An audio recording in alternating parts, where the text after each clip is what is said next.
اور اسی رجب المرجب کی 27 تاریخ کو جو رات ہوتی ہے اس رات کو شب معراج کہتے ہیں۔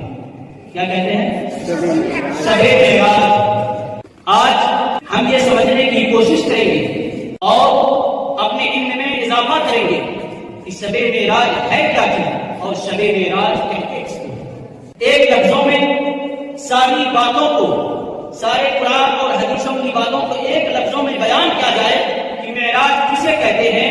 معراج اسے کہتے ہیں جو محبوب اپنی باتوں کی نگاہوں سے رب کے دیدار کیا ہو، اس کو معراج کہتے ہیں۔ ایک لفظوں میں اگر معراج کو سمجھنا چاہیں، نبی کریم صلی اللہ تعالیٰ علیہ وسلم نے اپنی ماتھوں کی نگاہوں سے رب کے ضرور کا دیدار کیا، اس کو معراج کہتے ہیں۔ اپنا معیار زمانے سے جدا رکھتے ہیں، اپنا معیار زمانے سے جدا رکھتے ہیں، ہم کو محبوب بھی محبوب خدا رکھتے ہیں۔